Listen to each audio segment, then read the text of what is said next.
Think about the person in your life who disappointed you most. Not a stranger, someone close, someone whose failure cost you something real, something you may still be carrying tonight. Now turn it around. Think about the person you have most disappointed, the one whose face comes to mind in the quiet hours, the one you have never fully settled things with, because some things cannot be fully settled, because what was done, and the years have simply continued moving without the resolution you needed. Hold both of those people in mind, because tonight we are going to follow a man who was both of those things at once. A man who failed the people closest to him in ways that cannot be softened, who sold his brother for the price of a slave and spent years building a life far from what he had done, who broke a promise to a woman who was depending on him and nearly had her killed for the consequences of his own failure, and who became, through all of it, the ancestor of the one who would save the world. His name is Judah. His tribe gave its name to an entire people. His line produced the greatest king Israel ever had. His descendant was the child born in Bethlehem, the one the angels announced, and the wise men followed, and the whole of history turns upon. None of that happened because Judah deserved it. That is the story we are going to tell tonight. Settle in. The night is quiet and long, and what you are about to hear may be the most honest thing the Bible ever said about how grace actually works. We begin. Chapter 1. The name above all names.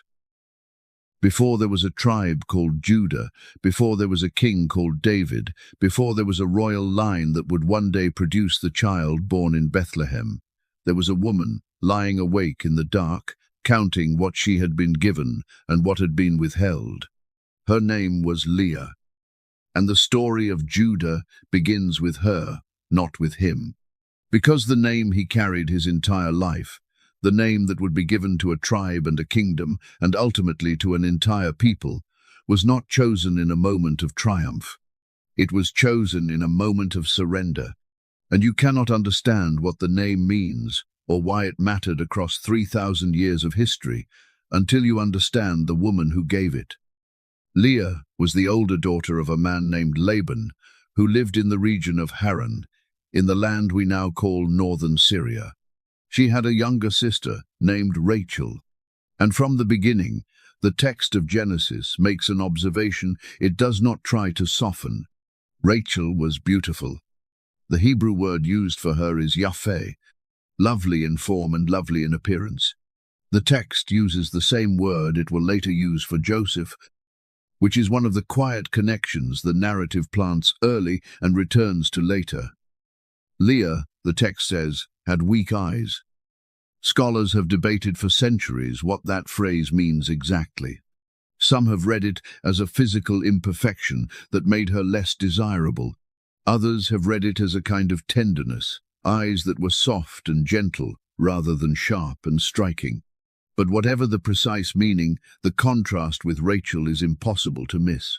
The text is telling us, with the directness that ancient writers sometimes preferred to commentary, that these two sisters stood side by side and the world looked at one of them differently than it looked at the other.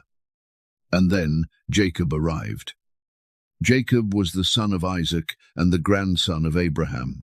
He had fled from his own family after a deception that had cost him everything, including the brother whose blessing he had taken. He arrived in Haran carrying nothing but a promise given to him in a dream of a ladder reaching to heaven with angels ascending and descending on it. He came to a well, and Rachel came to water her father's flocks, and Jacob saw her and wept and kissed her and told her who he was. He loved her immediately, completely, in the way that certain people are loved on sight, in a way that bypasses all the careful work that love usually requires.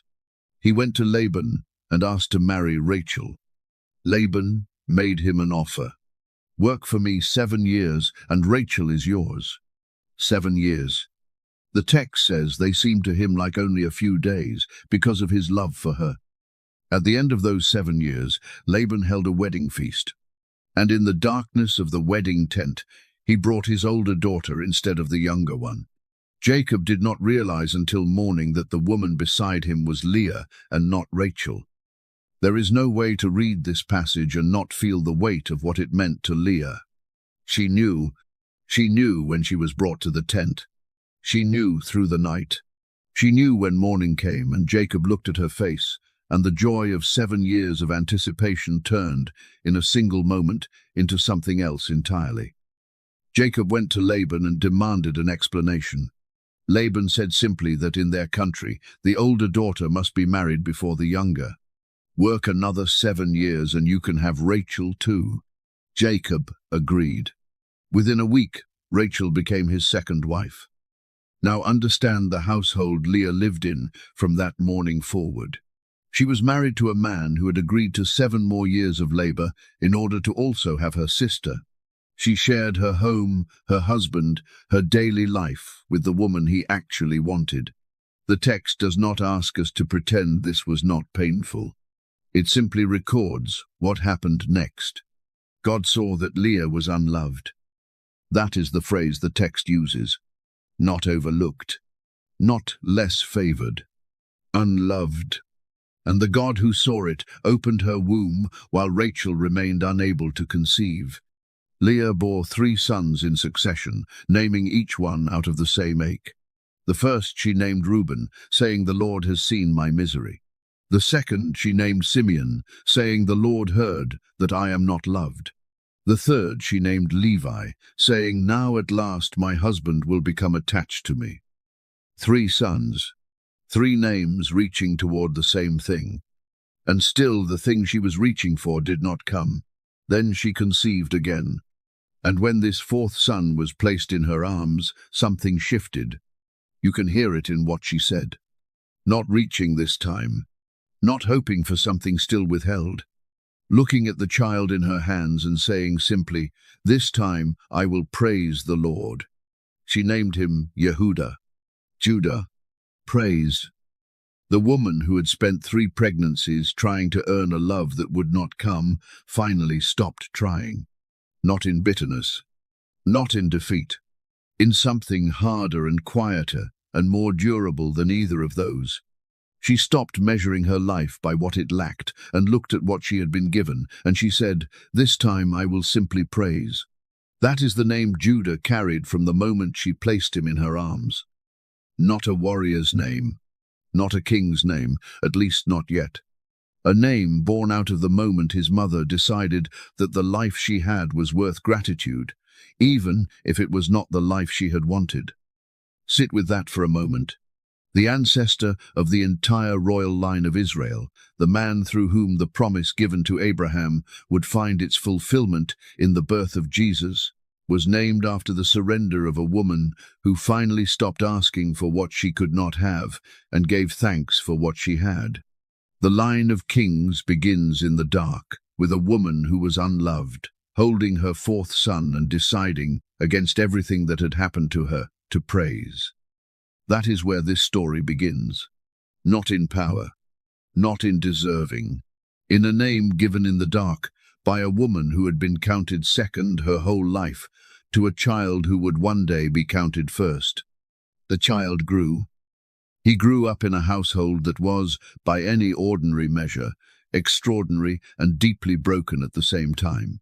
His father Jacob was a man of enormous spiritual significance. A man who had wrestled with God and received a new name, a man on whom the entire covenant of Abraham had come to rest. But Jacob was also a man shaped by his own wounds, a man who carried the history of 2 wives and 2 handmaids and 12 children, and the particular weight of having loved some of them more visibly than others. Judah was the 4th son of the second wife, not the oldest, not the chosen one. Simply the son of Leah, the one whose name meant praise, growing up in a family where praise was not always easy to find.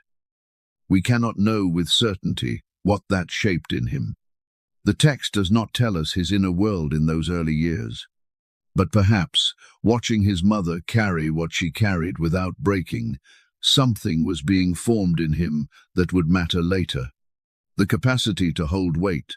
And perhaps, alongside that strength, the particular wound of a person who learns to carry things alone for so long that putting them down feels like a danger rather than a relief.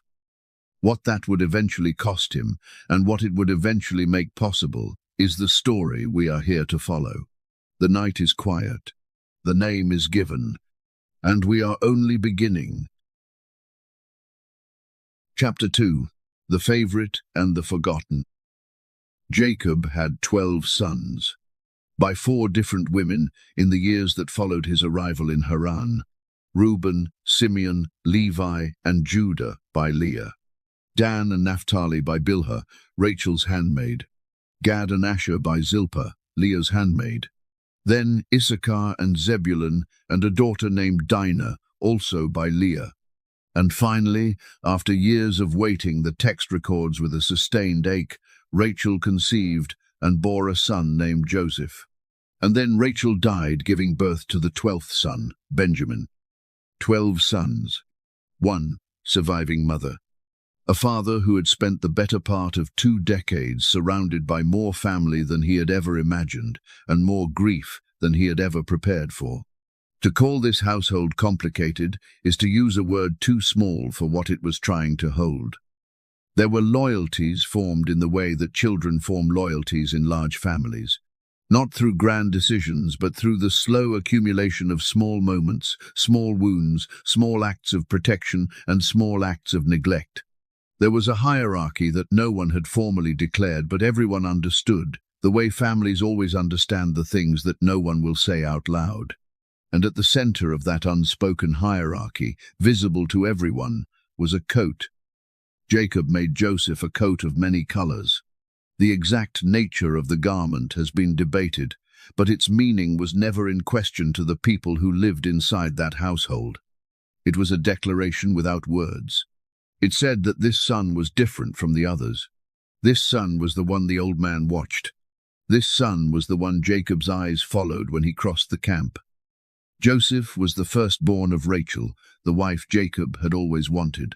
He was the son of the woman whose death in childbirth was a wound Jacob had never fully closed. When Jacob looked at Joseph, he saw Rachel. And whatever complicated grief and love lived in that seeing, it showed. The brothers saw all of it. They had been seeing it for years. Now consider Judah's particular position in this. He was the 4th son of Leah. His 3 older brothers had each had moments that cost them standing with their father. Reuben had acted against his father's household in a way Jacob never forgot. Simeon and Levi had taken a brutal revenge on the city of Shechem that Jacob called dangerous and excessive. Each of them, in his own way, had stepped into the space of the firstborn and damaged himself in it, which left Judah not technically next in line for anything, but the oldest of Leah's sons who had not yet disqualified himself, the one the other brothers looked to when something needed to be decided, not because anyone had handed him the title, but because the slow process of elimination in large families had moved him there. This is a particular kind of place to occupy. The person who holds things together without being thanked for it. Who leads without the title? Who carries responsibility without the affection that might make the responsibility feel worthwhile?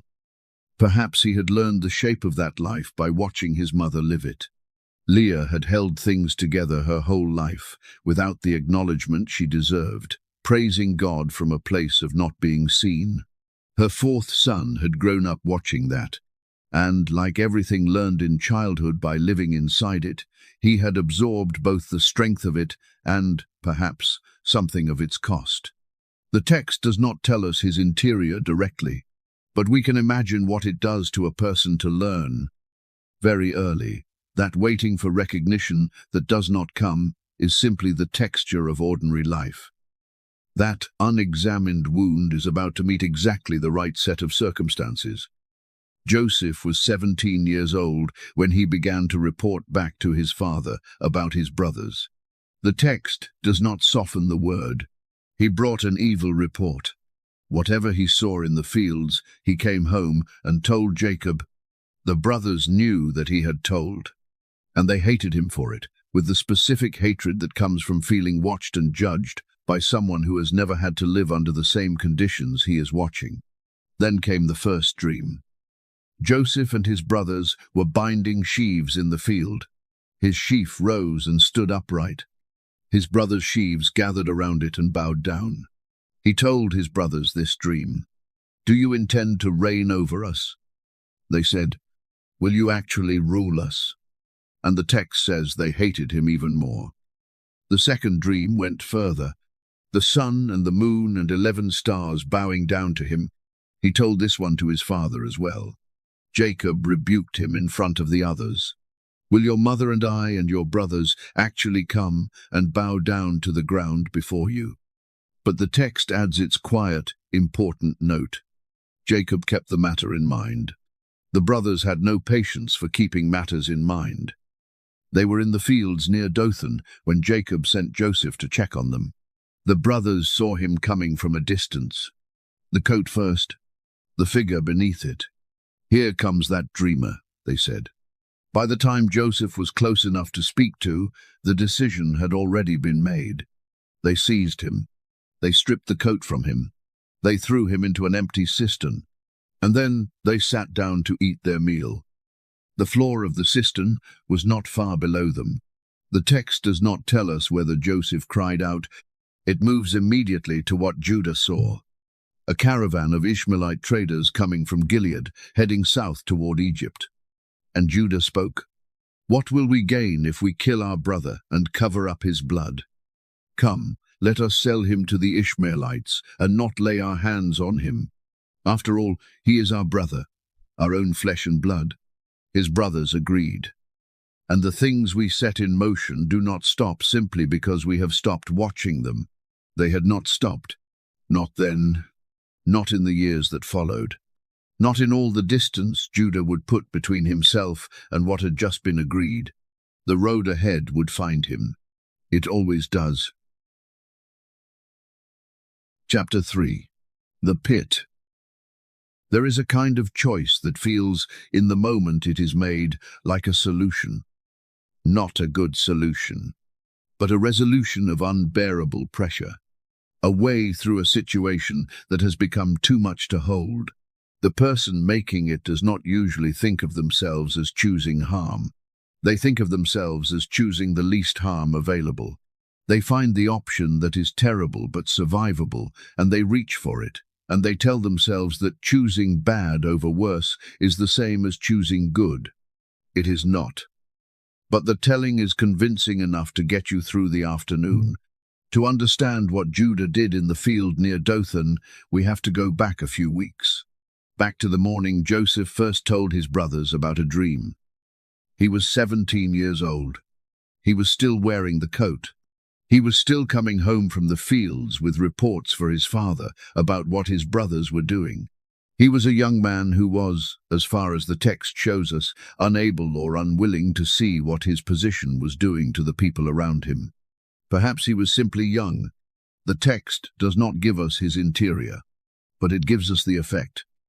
When he told the first dream, the sheaves bowing down, his brothers heard it as the existing reality made into language. The coat was already speaking. The reports to their father were already speaking. The dream was simply those things given a future tense. Do you intend to reign over us? Will you actually rule us? The second dream went further. The sun and the moon and 11 stars. Even Jacob, the man who had received his own dreams from God, found this one too much. He rebuked his son in front of everyone.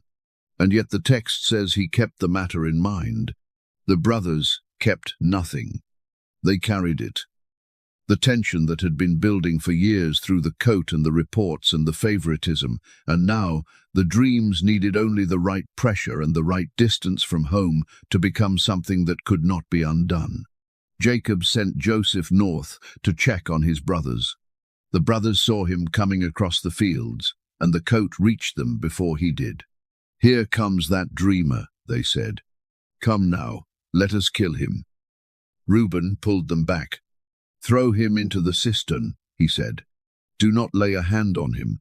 He planned to come back later, rescue Joseph, return him to their father. He said enough to stop the killing, not enough to stop what followed. Joseph arrived. They stripped the coat. They threw him into the cistern. The cistern was empty. No water in it. He was alive at the bottom, and his brothers sat down above him to eat. Now hear the detail that the text holds back until later. The detail that arrives in Egypt years afterward, when the brothers are speaking among themselves and do not know. Joseph can understand every word. He pleaded with us, they will say. We saw how distressed he was when he pleaded with us for his life. He pleaded. Somewhere between the stripping of the coat and the caravan appearing on the road below, there was a voice from inside the cistern. A 17-year-old boy asking his brothers not to do what they were doing, calling up to them from the dark at the bottom of an empty hole while they sat in the light above and ate their meal. The text does not include it in the Dothan account. It saves it, places it in the mouth of the brothers themselves, years later, in Egypt, in a room where the consequences have finally arrived, so that when we hear it the way Judah heard it in that room, as something he had been carrying for a very long time without naming. He pleaded with us for his life, and we would not listen. But that is ahead of us. In Dothan, the meal continued, and then Judah looked up and saw the caravan. What will we gain if we kill our brother? Let us sell him instead. His brothers agreed. They pulled Joseph up. They handed him over. 20 pieces of silver changed hands, and the caravan moved south. Now hold what Judah actually did in that moment, without the softening the centuries have sometimes applied to it. He did not save Joseph. He sold him. He found a version of removing Joseph that did not require bloodshed, and he dressed it in the language of brotherhood. He is our flesh and blood, he said, while arranging the price. The appeal to kinship was not a moral position. It was a more comfortable packaging for the same fundamental act. And the first words of his proposal were not, "This is wrong," or "Think of our father." They were, "What will we gain?" The calculation of advantage came before the acknowledgement of kinship. And the kinship he appealed to, that very flesh and blood, was what he was in the same breath arranging to sell. The caravan moved south toward Egypt. Reuben came back to the cistern and found it empty. He tore his clothes. He said to his brothers, "The boy is not there. Where can I turn now?" They killed a goat. They took Joseph's coat and dipped it in the blood. They sent it back to Jacob with words shaped carefully to let the lie tell itself without anyone having to speak it directly. "We found this. Do you recognize it? Is it your son's robe?" Jacob recognized it. He said, "It is my son's robe. A ferocious animal has devoured him. Joseph has surely been torn to pieces." He tore his clothes. He put on sackcloth. He mourned for many days. His sons and daughters came to comfort him, and he refused to be comforted. He said, "I will continue to mourn until I join my son in the grave." He wept for his son, and his sons, who knew their brother was not dead, stood in the room with that weeping and said nothing true. This is the specific damage that an undisclosed wrong does, not only to the person keeping it, to the space between people where honesty should live. Once a lie moves in, almost nothing else can grow there. Every attempt at comfort becomes incomplete. Every ordinary conversation has to navigate around the thing that cannot be said. Judah stood in that room and performed the comfort he could not fully give, and then he left. The very next line after the account of Jacob's mourning tells us plainly. At that time, Judah left his brothers and went down to stay with a man of Adullam named Hira. At that time, in the immediate aftermath, when his father was inconsolable and the household was full of the weight of what had been done, Judah left, not dramatically, not with an announced departure, simply by finding distance that felt less like running and more like going somewhere with less of the thing that hurt. He went to Adullam. He made a life there. He married. He had 3 sons. And in Adullam, with people who knew nothing of pits and coats, and a father weeping in sackcloth in a tent in Canaan, he built the separate world that people build when they are not yet ready to face the one they left behind. The cistern was behind him now, or so he believed. But the things we walk away from do not stay where we left them. They travel with us, and they wait. Chapter 4. The Road Away. Adullam was a different world. Not distant in geography, but distant in the way that matters more than geography, which is the way a place feels when the people in it do not know your history. In Adullam, Judah was not the fourth son of Leah. He was not one of the brothers who had done something they could not undo in a field near Dothan. He was simply a man who had come down from the hill country, capable and self-sufficient, with the kind of quiet competence that earns respect in a new place without requiring explanation. He made a friend. His name was Hira, a man of Adullam, and the text mentions him with the specificity that marks a genuine relationship. Hira would appear again in this story at a moment of significance, carrying a message Judah could not deliver himself. But for now he was simply the first friend in the new life. The person who made the new place feel like somewhere worth staying. Through Hira, or near him, Judah met a woman. The text calls her the daughter of a Canaanite man named Shua. It does not give her a personal name, which is one of the small losses the ancient record is full of. She is identified by her father, and she disappears from the story almost as quickly as she enters it. But she was real, and what she and Judah built together was real. They had 3 sons: Onan, Shelah. Their names arrive simply, one after the other, without the careful etymological unpacking that accompanied the names of Jacob's sons. They arrive as ordinary time arriving. A man building a household, watching children grow, moving through the years the way years move when a person has decided to stop looking backward. Was the oldest. When he was old enough, Judah arranged a wife for him. This was the practice of the time and the culture. A father found a wife for his son. Judah found a woman named Tamar. We do not know where Tamar came from, though the later narrative suggests the local Canaanite region. We do not know what she looked like or what she thought when she was brought into this household as the wife of Judah's oldest son. What we know is her name, which means palm tree in Hebrew. And what we will come to know, step by step, is her character, which turns out to be the most remarkable thing in this entire story. But that is still ahead of us. For now, Tamar was simply a young woman in a new household, married to a man she had not chosen, waiting for whatever shape her life would take. And then died. The text says only that was wicked in the Lord's sight, so the Lord put him to death. It gives no details of the wickedness. It says he was wicked and he died, and Tamar was a widow in a household not her own, with no child and no clear future. Now enters the ancient obligation that governed exactly this situation. In the world of the ancient Near East, if a man died without a son, his brother was obligated to marry the widow and father a child with her. The first son born from that union would carry the dead brother's name and inherit his portion.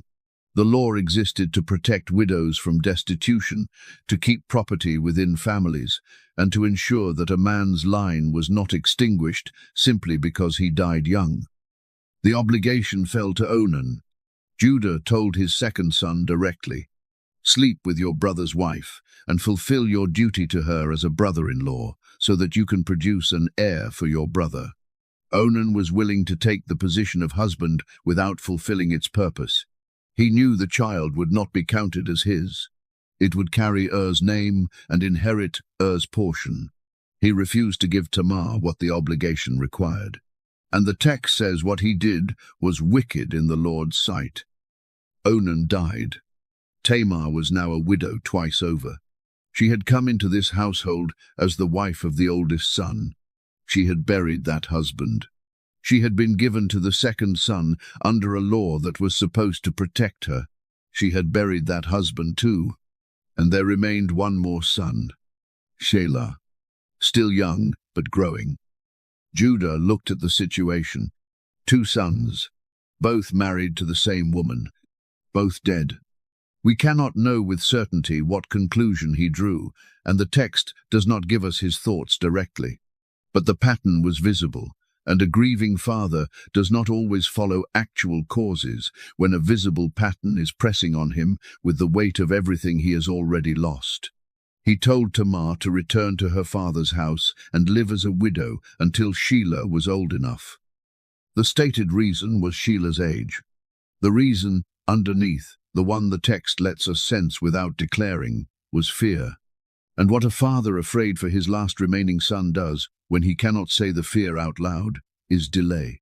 He sends Tamar away with a promise still technically open, and hopes the situation will somehow resolve itself with time. Tamar heard both the stated reason and the one beneath it. She went back to her father's house. She put on her widow's clothes. She waited. Time passed. Shelah grew. He became a man. The summons from Judah did not come. Now understand what this meant for Tamar in the practical reality of her world. She was a widow with no children, living in her father's house, technically still betrothed to Shelah under the levirate obligation. She could not marry someone else. She could not build an independent life. She could not have children by any legitimate means. She could not inherit from her dead husbands because she had no heir. She was frozen, not by anything she had done, by a promise that was being quietly unmade without anyone saying so directly. Judah had made a commitment. He had decided, without confrontation, without telling Tamar openly that the commitment was broken, simply not to keep it. The years went by, and Shelah was old enough, and no message came.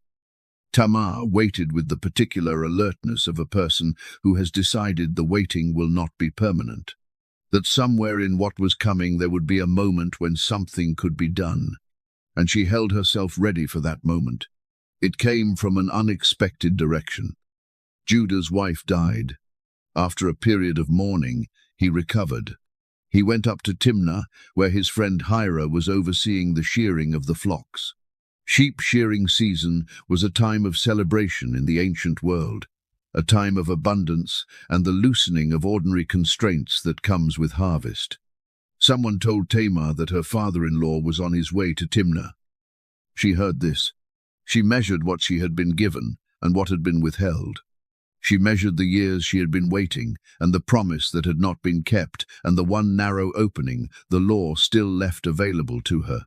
And she made her decision. What she did next is the hinge on which everything in this story turns, and it deserves its own full space, its own chapter, its own undivided attention. Because what Tamar did at the crossroads near Enaim, and what Judah said when he discovered what had happened, is not simply a moment in an ancient narrative. It is the moment when a man who had spent his life finding exits finally ran out of them. The road to Timnah is ahead, and at the crossroads someone is waiting. Chapter 5. Tamar at the crossroads. The morning Tamar made her decision, she already knew exactly what she was doing. This is the first thing to understand before anything else. What happened on the road to Timnah was not impulse. It was not the reckless move of a desperate woman who had run out of patience and grabbed at the first option that presented itself.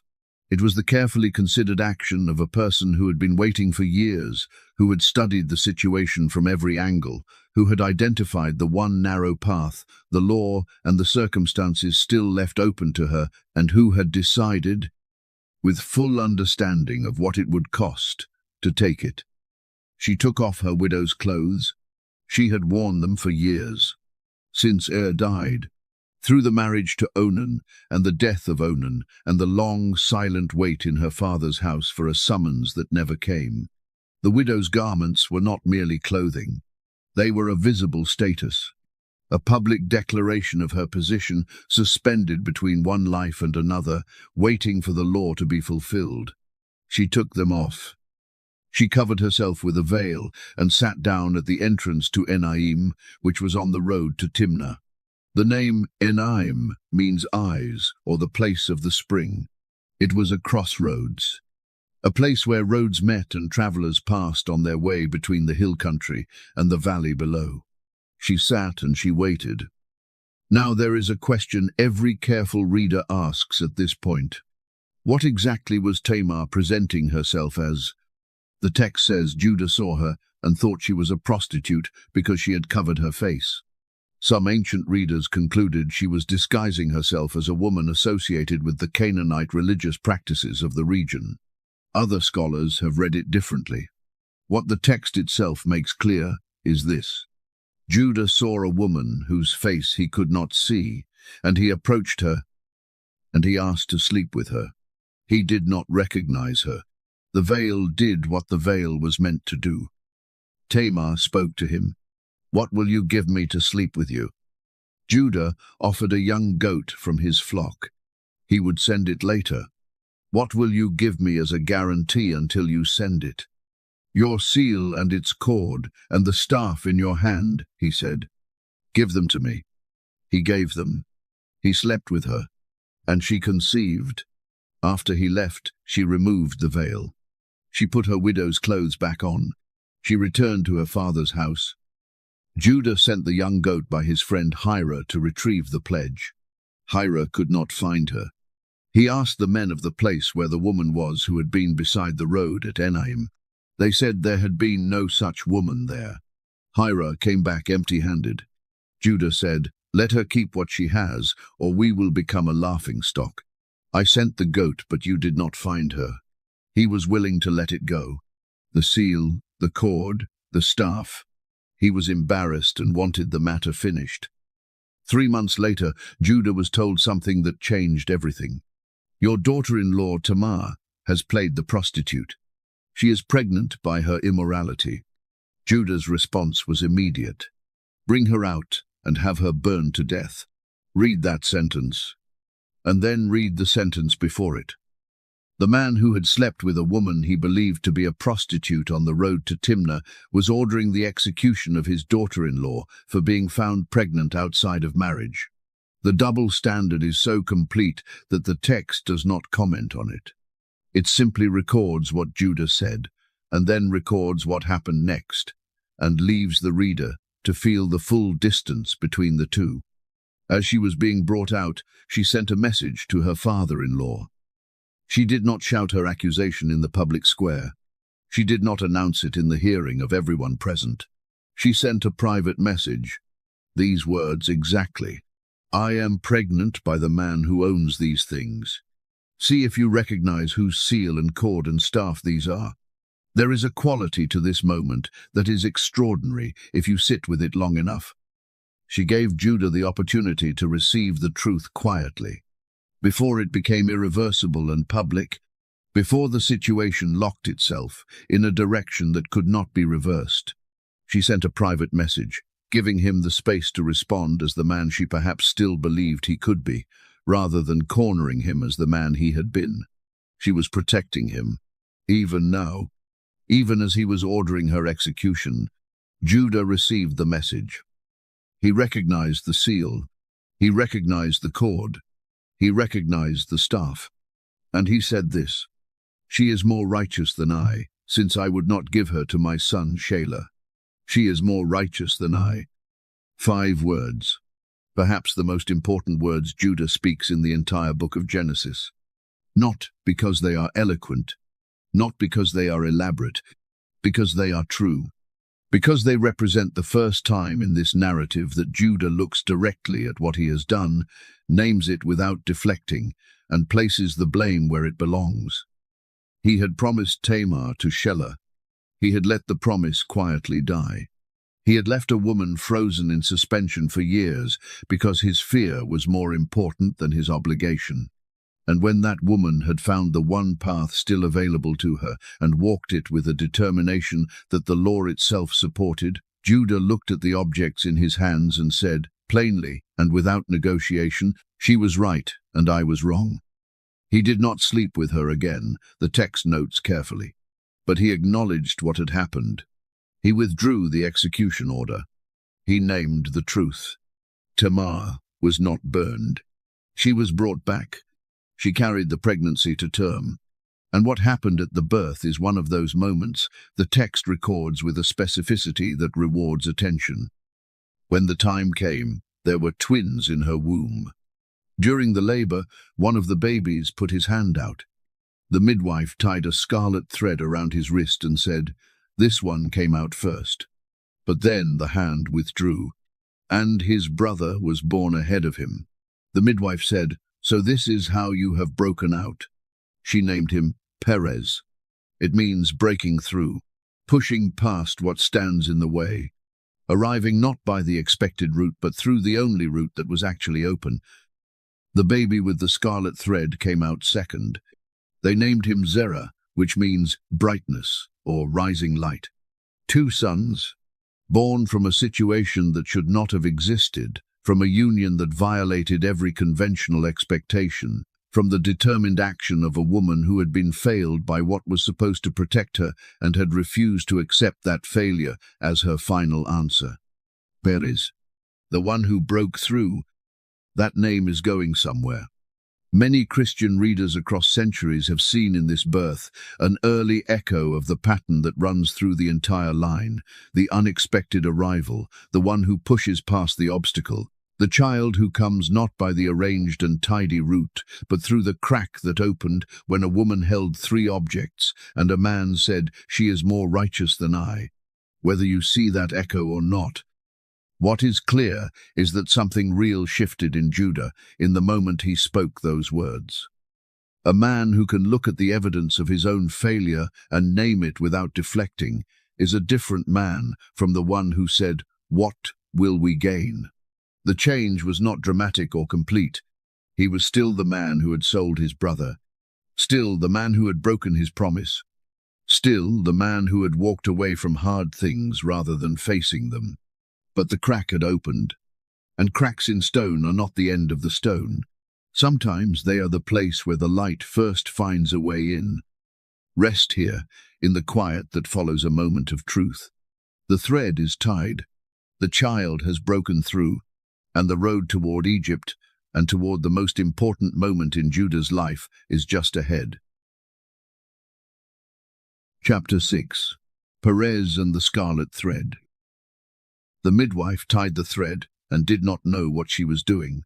She was simply doing her work, attending a complicated birth, managing 2 children arriving in an unexpected order, keeping track of which came first, because the order of birth mattered for inheritance and legal standing and all the practical reasons it had always mattered in the world she lived in. She took the scarlet thread and tied it around the wrist of the child who showed his hand first. "This one came out first," she said, and then the hand withdrew. "And the other child arrived." She said, "So this is how you have broken out." And she named him Perez. That was all. A midwife doing her job. A thread tied in a moment of ordinary professional attention, a name given to explain what had just happened. She went home that evening and perhaps told someone about it. A strange birth today. Twins. The second one came first. You should have seen it. She did not know that the thread would be noticed again. Now, before we follow the line forward, let us stay in this room for a moment. With Tamar, with the 2 sons she had just delivered, through everything it had cost to arrive here. She had come into Judah's household as a bride. She had buried 2 husbands. She had waited for years in her father's house wearing clothes that marked her as suspended between one life and another. She had been refused the protection the law promised her. She had made a decision that could have cost her everything. She had been within a sentence of execution. And now she held 2 sons, Perez and Zerah, breaking through and rising light. The text does not give us her inner world in this moment. The ancient record rarely pauses for that kind of attention. But perhaps we can simply sit with the fact that she was alive, that her sons were alive, and that the man who had nearly had her burned had said in front of witnesses that she was more righteous than he was. That is not nothing. That is, in fact, a great deal. The midwife packed her things and left. 2 boys were given names that would outlast everything around them by 3,000 years. And the line that had been threatening to end in a field near Dothan, that had been threatened again in a household in Adullam, continued. Through Perez, the one who broke through. The generations that followed moved quietly. Perez, then his descendants, through 6 generations, down to a man named Boaz, each one carrying the line forward through ordinary years without knowing where it was going. They did not wake each morning thinking of themselves as links in a chain. They lived. They had their children and faced their difficulties and moved through their years the way people move through years when they cannot see the shape of the story they are inside. That is usually how it works. The people in the middle of the line almost never know they are in the middle of it.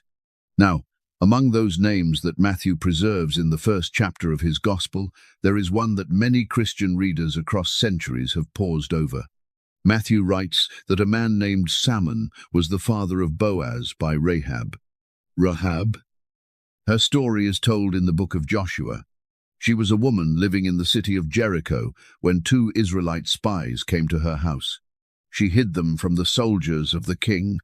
She helped them escape through her window on a rope. And before they left, they gave her a sign. "Tie this scarlet cord in your window," they said, "and everyone inside your house will be safe when our army comes." She tied the scarlet cord in her window. The walls of Jericho fell. Her household was spared. Many readers have found it quietly striking that a scarlet thread marks the wrist of Perez at his birth, and a scarlet cord marks the saving of Rahab in her window. Whether this connection was placed deliberately across the 2 narratives, or whether it is a pattern that attentive readers have traced and reflected on across centuries, it has been noticed for a very long time. It suggests, to those who see it, that the same grace running through Tamar's story was running through Rahab's as well. It is worth being careful here, as we have been throughout this story. The historical connection between Rahab of Jericho and the lineage of Judah is not explained in the Old Testament itself. Matthew places her in the genealogy of Jesus, and Christians have long understood this as part of the deliberate pattern Matthew was tracing, a pattern of unexpected women, unexpected circumstances, and unexpected grace in the line of the Messiah. Some scholars note that Matthew's genealogy may use a literary form common in the ancient world that does not require every link to be a direct biological parent in the immediate generation, what some call a telescoping genealogy. What Matthew was clearly doing, whatever the precise historical mechanics, was making a point that cannot be missed. The line of Jesus runs through people the world would not have expected. Rahab came into Israel. The line continued through her son Boaz. And Boaz is the man who would one day look up from his work in the barley fields near Bethlehem and see a foreign woman gleaning after his harvesters and ask his foreman, "Who is that young woman?" But Boaz belongs to a later movement in this story, and his story cannot be told without the woman he would meet. She is coming. Her name is Ruth. And the road from Perez to Ruth to David to Bethlehem is still being traveled, one quiet generation at a time. The thread was tied, the child broke through, and the line moved forward in the way that lines move, quietly, through ordinary people, toward a place none of them could yet see. Rest here for a moment. In the long middle of the story, where the ordinary years live, the road to Egypt is still waiting, and Judah is about to discover what the years have been quietly making of him. Chapter 7. Egypt and the Test. The famine came across the whole region. It had been announced in advance, in 2 dreams, that a Hebrew prisoner had interpreted for Pharaoh in an Egyptian palace. 7 fat cows consumed by 7 thin ones. 7 full heads of grain swallowed by 7 withered ones. The interpreter had told Pharaoh exactly what the dreams meant and what needed to be done, and Pharaoh had listened, and the interpreter had been elevated from prisoner to governor, given Pharaoh's own signet ring, dressed in fine linen, and placed in the second chair, in the most powerful court in the known world. That man was Joseph. The brother sold for 20 pieces of silver was now the administrator of the only grain supply in the region.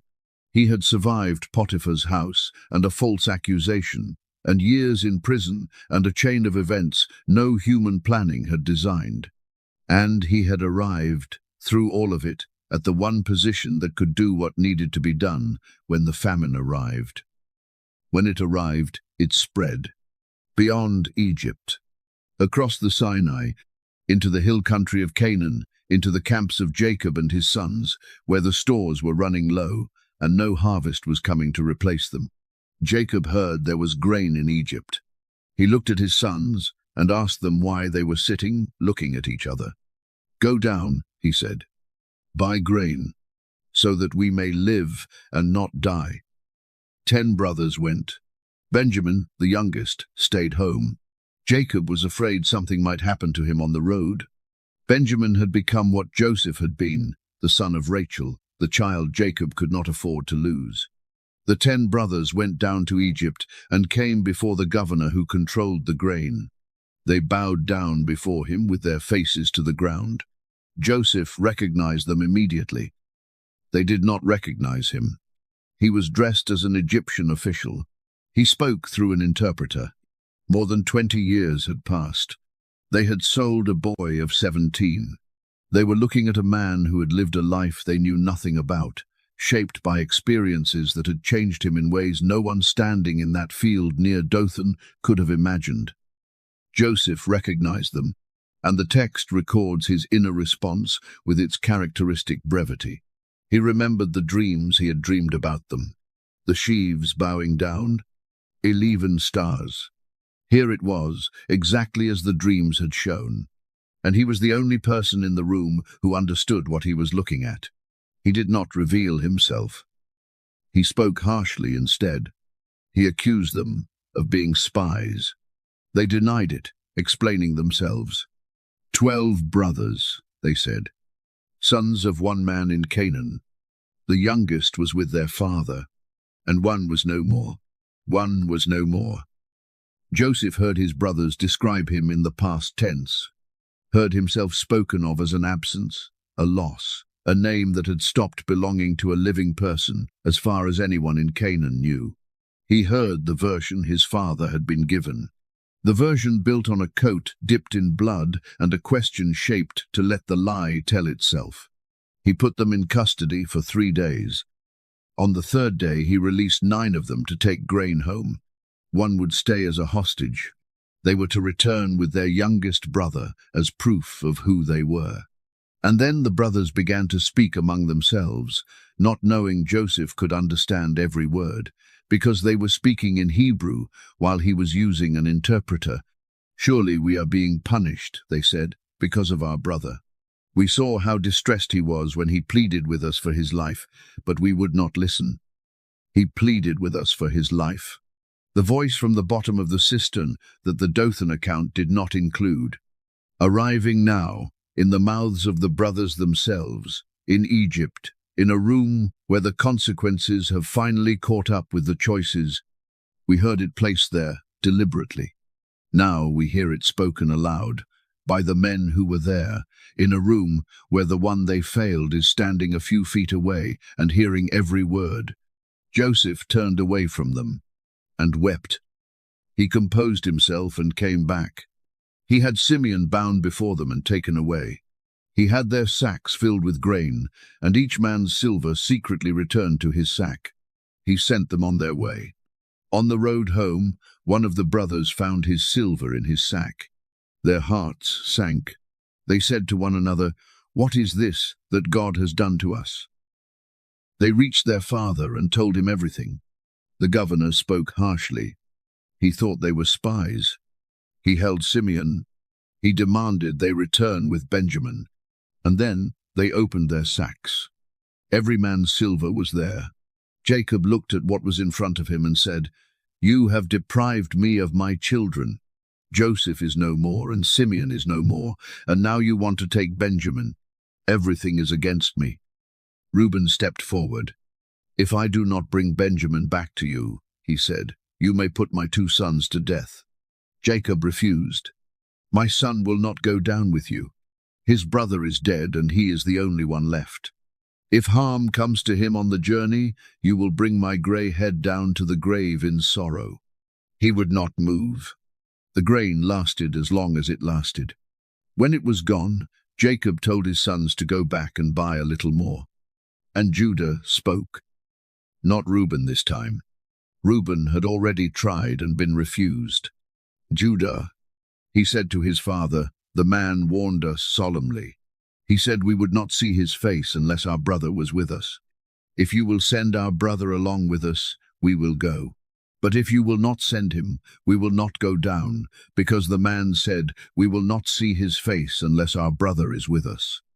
Jacob said, "Why did you bring this trouble on me by telling the man you had another brother?" They explained that the man had questioned them closely. He had asked whether their father was still living, whether they had another brother. They could not have known he would say, "Bring your brother down here." Then Judah said to his father, "Send the boy along with me, and we will go at once, so that we and you and our children may live and not die.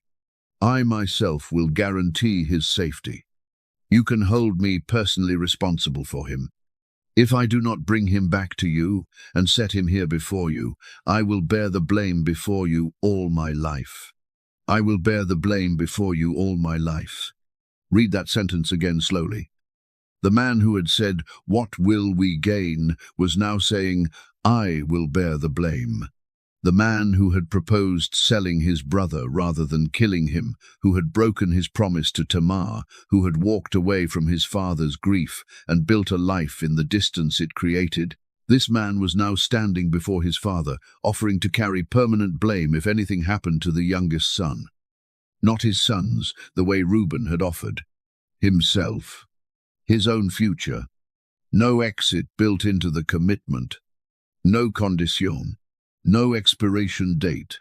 "If I do not bring him back, I will bear the blame before you all my life." Jacob listened. He told them to take Benjamin. "Take double silver. Take gifts. Take your brother. May God Almighty grant you mercy before the man," he said. "As for me, if I am bereaved, I am bereaved." They went down to Egypt a second time, all 11 of them together, with Benjamin among them. When Joseph saw Benjamin with them, he told his steward to prepare a meal. These men would eat with him at noon. The brothers were frightened when they were brought to Joseph's house. They thought it was about the silver. They spoke quickly to the steward at the door, explaining everything. The steward told them not to be afraid. He said, "Your God, the God of your father, has given you treasure in your sacks. I received your silver." He brought Simeon out to them. When Joseph came in and saw them, he asked about their welfare. He asked whether their aged father was still living. They bowed down before him. Then Joseph looked up and saw his brother Benjamin, his own mother's son. He said, "God be gracious to you, my son." Deeply moved at the sight of his brother, Joseph hurried out and looked for a place to weep. He went into his private room and wept there. After he had washed his face and come out, he controlled himself. They ate. Benjamin's portion was 5 times as much as anyone else's. That night, Joseph gave his steward instructions. "Fill the men's sacks with as much food as they can carry, and put each man's silver in the mouth of his sack. Then put my cup, the silver cup, in the mouth of the youngest one's sack, along with the silver for his grain." At dawn, the brothers were sent on their way. They had not gone far from the city when Joseph told his steward to go after them and accuse them of stealing his cup. The steward caught up with them. The brothers were stunned. They said, "If any of your servants is found to have it, he will die, and the rest of us will become my lord's slaves." The steward searched, beginning with the oldest and ending with the youngest. The cup was found in Benjamin's sack. They tore their clothes. Each man loaded his donkey, and they turned back toward the city. Joseph was still in his house when they came in, and threw themselves to the ground before him. "What is this you have done?" he said. Judah spoke for all of them. What can we say to my lord? What can we say? How can we prove our innocence? God has uncovered your servant's guilt. We are now my lord's slaves. We, ourselves, and the one who was found to have the cup. Joseph said, only the man found with the cup will become my slave. The rest of you, go back to your father in peace. Go back to your father in peace. The exit was open. The same exit that had always been available in this story.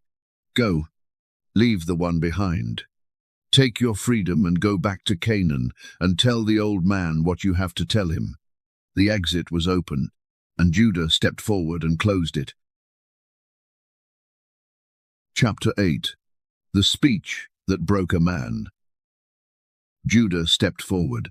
In a room in Egypt, in the palace of a man he believed was a stranger, with his youngest brother about to be taken into slavery, and his father's last remaining piece of Rachel waiting in that sentence, like the end of everything the old man had left to love, Judah stepped forward and spoke. Please, my lord, let your servant speak a word to my lord. Do not be angry with your servant, though you are equal to Pharaoh himself. Do not be angry with me. That is how he began, not with a claim of innocence, not with a demand or an argument about evidence, with a request for the space to speak without punishment for speaking, the posture of a man who is not here to win anything, who is here because there is nowhere else to be. Then he told the whole story, not a version of it shaped to make the teller look better than he was.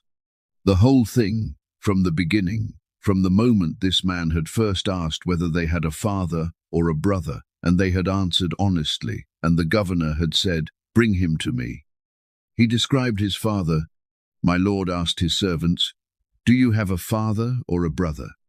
And we answered, we have an aged father, and there is a young son born to him in his old age. His brother is dead, and he is the only one of his mother's sons left, and his father loves him. His father loves him.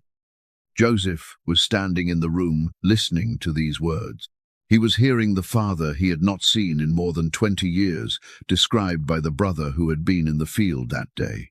He was hearing his own disappearance described from the outside, from the version his father had been given, the version built on a bloody coat and a question shaped to let the lie tell itself.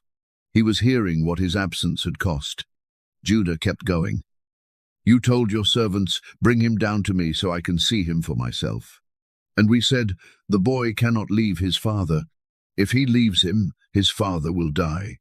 But you said to your servants, unless your youngest brother comes down with you, you will not see my face again. Step by step, not rushing, walking this man through every link in the chain that had led to this room, because Judah wanted him to understand not only where they were, but how they had arrived here. When we went back to your servant, my father, we told him what my lord had said. Then our father said, go back and buy a little more food. But we said, we cannot go down. Only if our youngest brother is with us will we go. Then Judah quoted his father directly. Your servant, my father, said to us, you know that my wife bore me 2 sons. One of them went away from me, and I said he must have been torn to pieces. And I have not seen him since. One of them went away from me, and I have not seen him since. Joseph heard his father's words carried across more than 20 years and several hundred miles, arriving in this room in the throat of the brother who had, more than any of the others, been responsible for the going away. He heard what the absence had looked like from inside his father's house. Judah continued, if you take this one from me too, and harm comes to him, you will bring my grey head down to the grave in misery.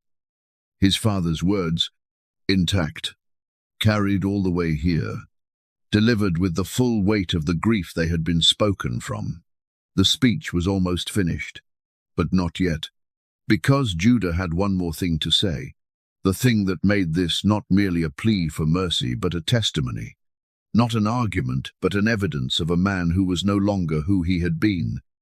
Your servant guaranteed the boy's safety to my father. I said, if I do not bring him back to you, I will bear the blame before you, my father, all my life. I said that. I made that commitment, and I am standing in it now. Now then, please let your servant remain here as my lord's slave in place of the boy. Let the boy return with his brothers. Let me stay. There it was. After everything, after every exit he had taken, every hard thing he had walked away from, every promise he had let quietly die. After the pit and the coat and the blood of a goat, and a father weeping in sackcloth, and years in Adullam building a life far from the damage. He was offering himself, not his sons, the way Reuben had, himself, his own freedom, his own future. No exit built into the offer, no condition attached. How can I go back to my father if the boy is not with me? He said. Do not let me see the misery that would come on my father. The room went still. Joseph stood at the front of it. One moment passed, and then another. And then Joseph could not hold himself together any longer. He cried out, "Make everyone leave my presence." The attendants filed out. The door closed. And then there was only Joseph and his brothers in a room in Egypt, and everything that had happened between a field near Dothan and this moment pressing down on all of it at once. Joseph wept, not quietly. The text says he wept so loudly that the Egyptians heard him outside, that Pharaoh's household heard him, the sound of a man releasing something he had been holding for more than 20 years, in a room with the people he had been holding it because of. Then, into the silence that followed the weeping, 2 words, Ani Yosef, I am Joseph. His brothers could not answer him. They were terrified at his presence. Then Joseph said, "Come close to me."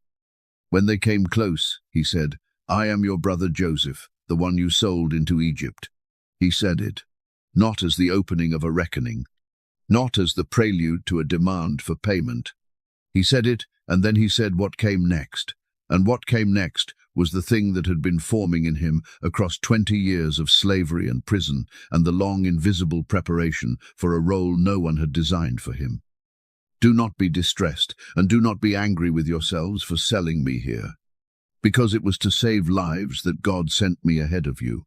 For 2 years now there has been famine in the land, and for the next 5 years there will be no ploughing and reaping. But God sent me ahead of you to preserve for you a remnant on earth and to save your lives by a great deliverance. So then, it was not you who sent me here, but God. He was not performing forgiveness.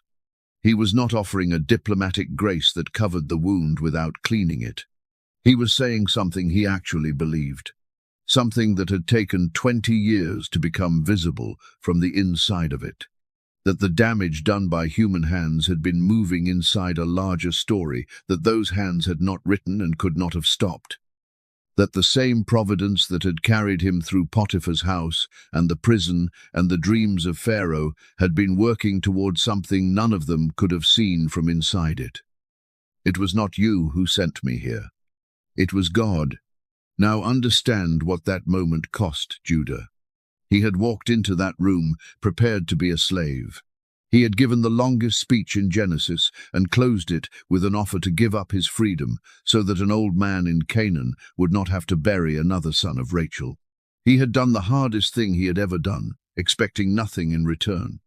And instead he heard a voice say 2 words in Hebrew, Ani Yosef, the brother who was no more, standing in front of him, weeping, and saying, "It was not you. It was God." There is a specific quality to forgiveness that arrives before it has been earned, before the debt has been calculated, before the long proof of change has been completed.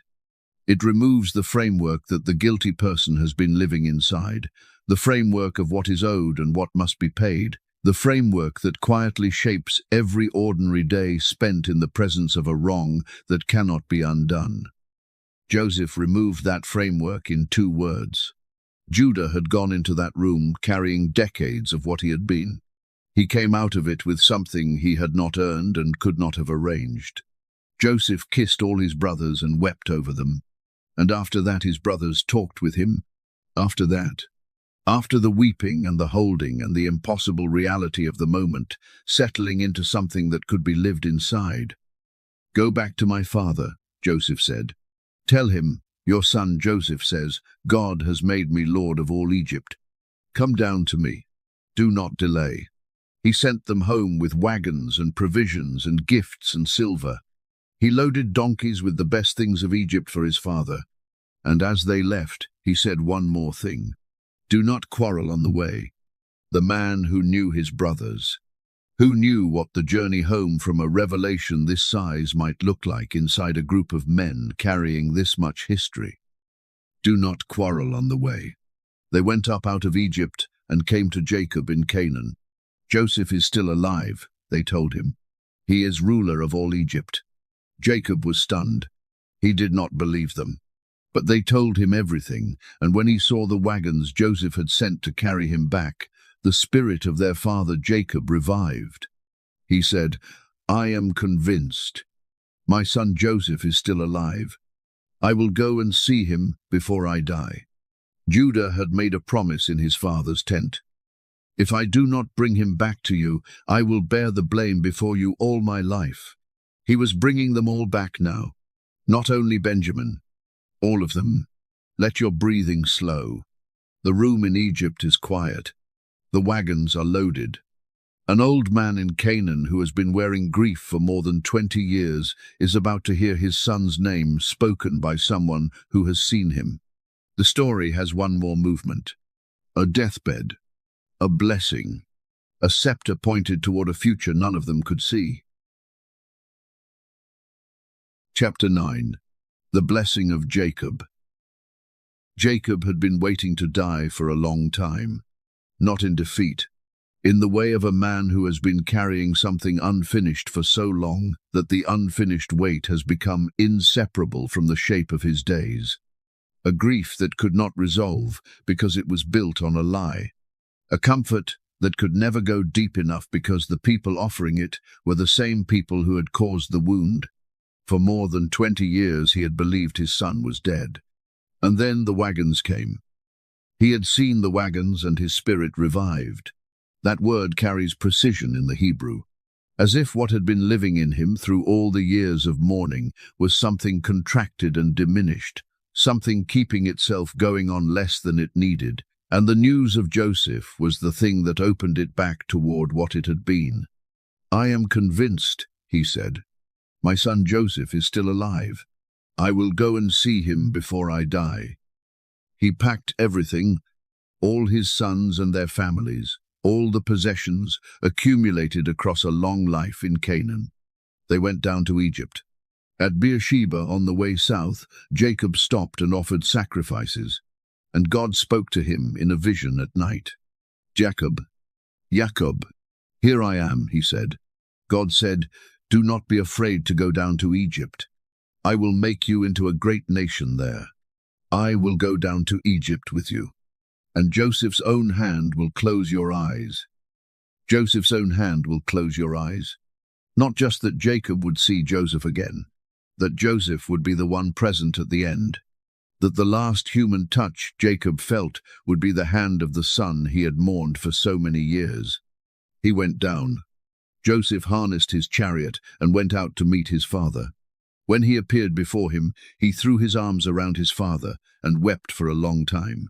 Jacob said, "Now I am ready to die, since I have seen for myself that you are still alive.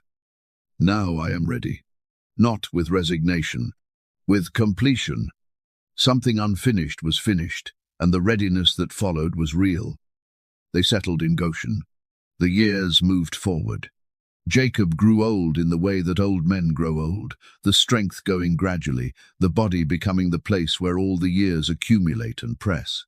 The years in Goshen were long, long enough for some of what needed saying to finally be said, long enough for the weight of the reunion to settle into something resembling ordinary life. When the time came, Jacob called his sons together, all 12, around his bed. "Gather around," he said, "so I can tell you what will happen to you in days to come." He went through them. Reuben first. turbulent as water. He had acted against his father's household. He would not excel. Simeon and Levi together, weapons of violence, their anger fierce. Jacob said he would scatter them. These three oldest had each, in their different ways, stepped into the space of the firstborn and been diminished by what they brought to it. And then Jacob came to the fourth son, and something changed in the room. Judah, your brothers will praise you. In Hebrew, the word play is deliberate and deep. Yehudah, Judah's name, carries the root yada, to praise. Your name is praise, Jacob was saying, and your brothers will give you what your name already contains. The thing Leah poured into your name when she held you, and said, "This time I will simply praise," that is what your brothers will render you. Your hand will be on the neck of your enemies. Your father's sons will bow down to you. Judah is a lion's cub. From the prey, my son, you have gone up. A cub, not a lion already finished and settled in its power. Something that has grown from small and vulnerable beginnings into a presence with real strength in it. Something tested and come through the testing. And from the prey, you have gone up. As if Judah had been, at an earlier point, the one taken down, the one crouching in the low places of his own failures, and had come up from them into something his father had not always been able to see, but was seeing now, with the clarity that sometimes only arrives at the end of things. He crouches down, he stretches out like a lion and like a lioness. Who dares to rouse him? Then Jacob looked further than any of them could follow, further than his son's lifetime, further than the kingdom his descendants would build, further than the long succession of kings that would bear the name of his tribe. He looked all the way forward to a specific arrival. The scepter will not depart from Judah, nor the ruler's staff from between his feet, until he to whom it belongs shall come. Christians have long understood this verse as a prophecy pointing forward to the Messiah, the one who would hold the scepter not as a borrowed stewardship, but as its rightful owner. The Hebrew of this passage is genuinely complex and has been translated and interpreted in several different ways across centuries of careful scholarship. But the reading that the scepter points toward one specific coming king, whose authority is ultimate and permanent, and to whom all other authority is merely anticipatory, has been the understanding of the Church from its earliest days. And the obedience of the nations shall be his, not of Israel only, not of the surrounding territories, the nations, all of them, the entire wide world of people who would one day hear a name and find themselves turning toward it. Jacob was dying. He could see from the threshold in a way that ordinary days do not permit. And what he saw, looking out over the long distance of what was coming, was the scepter in the hands of a son of Judah who had not yet been born, who would not be born for another 1,000 years, who would arrive in a stable in Bethlehem with shepherds outside and wise men on their way. Now ask the question the whole narrative has been building toward. Why Judah? Not Reuben, the oldest. He had disqualified himself. Not Simeon or Levi. They had disqualified themselves. But those are specific forfeitures. The question goes deeper. Why not Joseph? Joseph, who had been faithful where Judah had been faithless, who had refused Potiphar's wife and gone to prison for it rather than compromise, who had interpreted dreams and saved nations and forgiven the brothers who sold him, who had said with full sincerity, "It was not you but God who sent me here." Why not Joseph? Jacob gave Joseph the double portion. The inheritance of the firstborn went to Joseph's 2 sons, counted as Jacob's own. Joseph received everything that faithfulness and the favor of God could provide. But the scepter went to Judah. And the reason the scepter went to Judah is not that Judah earned it. The narrative has taken extraordinary pains to show that he did not. The reason is something else, something that cannot be earned and does not follow the logic of merit and reward. Grace chose the broken one, not instead of the faithful one, not as a statement that faithfulness does not matter, but as a testimony that the line of the coming king was not going to run through the perfect and the deserving. It was going to run through the one who had been at the bottom of something real and had found, at the bottom, the flaw. The one who had said, "She is more righteous than I," and meant it. The one who had stood in a throne room in Egypt and offered himself in place of the boy. The lion's cub, who had gone up from the prey. Jacob finished speaking. He drew his feet up into the bed. He breathed his last and was gathered to his people. He was buried in the cave of Machpelah in Canaan, as he had asked. Joseph wept over his father. He fell on his father's face and wept and kissed him. And afterward the brothers were afraid again. They sent Joseph a message. "Our father left instructions for you to forgive us. We are your slaves." Joseph wept when he received this message. Then he said, "Do not be afraid. Am I in the place of God? You intended to harm me, but God intended it for good, to accomplish what is now being done, the saving of many lives. So then, do not be afraid. I will provide for you and your children." And he reassured them and spoke kindly to them.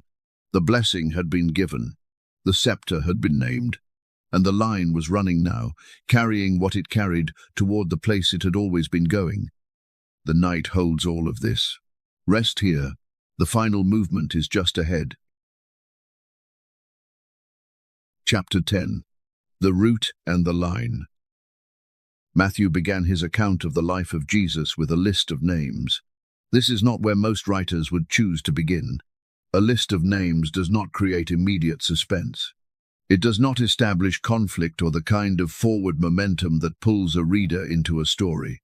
On its surface, it is exactly what it appears to be. A record of descent. One man after another across 42 generations, from Abraham to the birth in Bethlehem. But Matthew knew what he was doing. He was not beginning with a list. He was beginning with a testimony. He was saying, before you hear a single word of what this man taught, before you read a single account of what he did, before you follow him to the cross and to the empty tomb, I want you to know where he came from. I want you to see the line he was born into. I want you to understand that the story of Jesus of Nazareth did not begin in a stable in Bethlehem. It began in a tent in Mesopotamia with a man named Abraham, and it ran through every generation between that tent and that stable. Through all the faithfulness and all the failure and all the grace that keeps a broken line moving forward. Abraham was the father of Isaac. Isaac was the father of Jacob. Jacob was the father of Judah and his brothers. And Judah was the father of Perez and Zerah by Tamar. By Tamar, her name is there. In the first chapter of the first gospel, in the opening lines of the account that the entire New Testament is built around. Matthew did not have to include her. Convention did not require it. Genealogies in the ancient world ran through the male line. The women were present in the biology but absent from the record. Matthew broke with that convention 4 times, naming 4 women whose presence in the line was not incidental but deliberate. Not despite the difficulty of their stories, but because of it. Tamar was the first. By Tamar. 2 words. The woman who sat at the crossroads with a veil over her face because the system that was supposed to protect her had failed her. The woman who was within a sentence of execution. The woman whose father-in-law held 3 objects in his hands and said the truest words he had ever spoken. The woman who gave birth to the one who broke through. She is in the genealogy of Jesus. She is counted. She is named. The second woman Matthew named was Rahab. The woman from Jericho with the scarlet cord in her window. The one who hid the spies and was spared when the walls fell. Matthew places her in the line, and Christians across centuries have seen in her inclusion the same pattern that Tamar's inclusion announced. The unexpected person. The outsider. The one the conventional record would have omitted. Present in the line. Named. Counted. The third woman was Ruth. She was from Moab. Her husband died. And when her mother-in-law Naomi said to her, Go back to your own people and your own gods. Ruth said the words that have carried people through grief and loyalty for 3,000 years. Where you go, I will go. Where you stay, I will stay. Your people will be my people, and your God my God. Where you die, I will die, and there I will be buried. She went to Bethlehem with Naomi. She went into the fields to glean after the harvesters. And the field she chose belonged to a man named Boaz, from the tribe of Judah, from the line of Perez, from the line of Tamar. Boaz saw her. He asked about her. He was told who she was and what she had done, how she had left her own people and come to a land she did not know. He spoke to her. He provided for her. He called her a woman of noble character. He redeemed her. In the legal sense of the ancient world, he exercised the right of the nearest kinsman and married her. And Boaz was the father of Obed by Ruth. And Obed was the father of Jesse.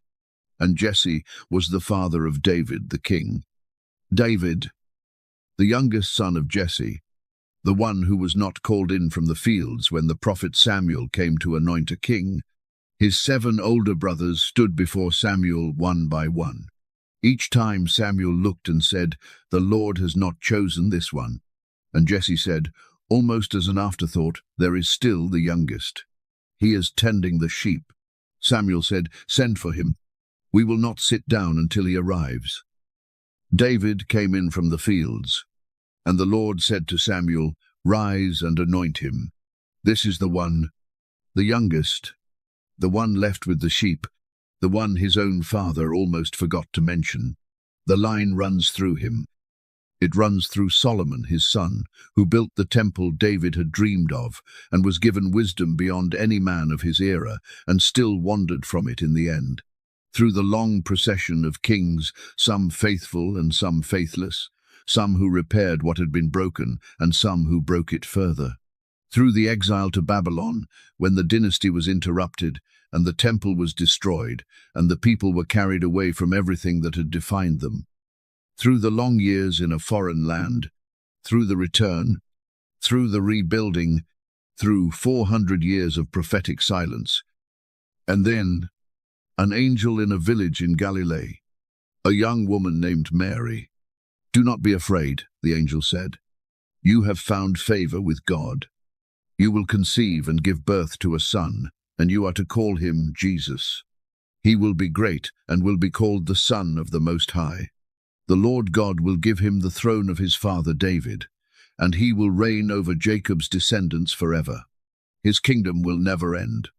The throne of his father David, the scepter that will not depart from Judah, until he to whom it belongs shall come." Jacob had said it from his deathbed in Egypt, looking forward across 3,000 years to an arrival he could see but could not name. The arrival came the way the whole line had been coming. Not through the expected channels, not through the powerful and the perfect and the unblemished. Through a young woman in a village the important world had never noticed, carrying a child whose name meant "the Lord saves." The child was born in Bethlehem, in a stable, because there was no room in the inn. He was laid in a manger. Shepherds came, called from fields outside the town by angels they had not been expecting.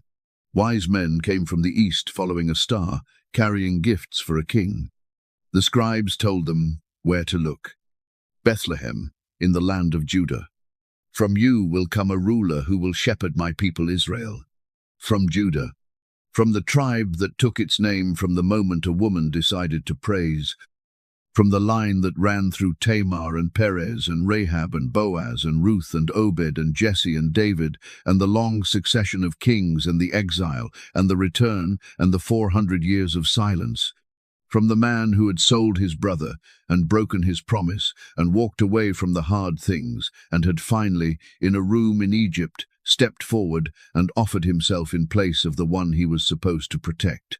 Now sit with what this means. Not abstractly, as the specific thing it is. The line of Jesus is not a record of unblemished faithfulness running from Abraham to Bethlehem in an unbroken stream.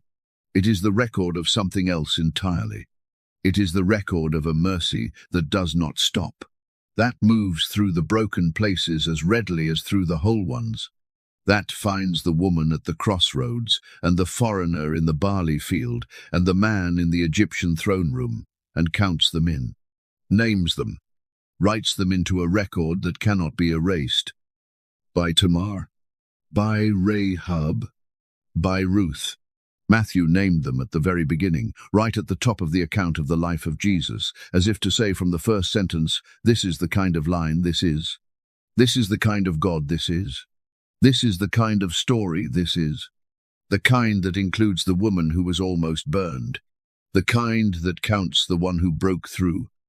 The kind that takes a name meaning praise, given by an unloved woman to her fourth son in the dark, and makes it the name of a tribe, and makes the tribe the royal line, and makes the royal line the genealogy of the one who would say, I am the resurrection and the life. This is the story of Judah, the real one, not the version polished for the stained glass, the version the text actually tells. The man who made the worst choice of his life in a field near Dothan and spent years in the distance it created, and who arrived slowly and imperfectly and through a great deal of damage at the moment when the man he had become could finally do what the man he had been never could. Let me stay. Let the boy go. That sentence is in the genealogy of Jesus. Not because Judah earned his place there, because the mercy that put him there has never been in the business of requiring earning. It has always been in the business of receiving the cracked open person who looks at the evidence of their own failure and says, plainly, she was more righteous than I. Receiving the man who steps forward when the exit is open and closes it because he cannot in good conscience walk through it. Receiving that, and counting it, and writing the name into the record where it can be found. Judah is in the genealogy of Jesus. Tamar is in the genealogy of Jesus.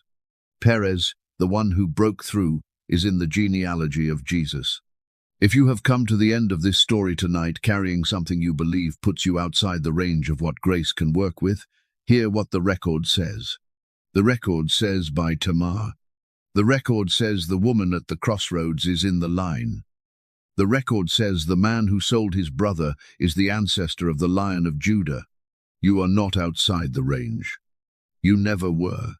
The scepter has not departed from Judah, and the one to whom it belongs has come.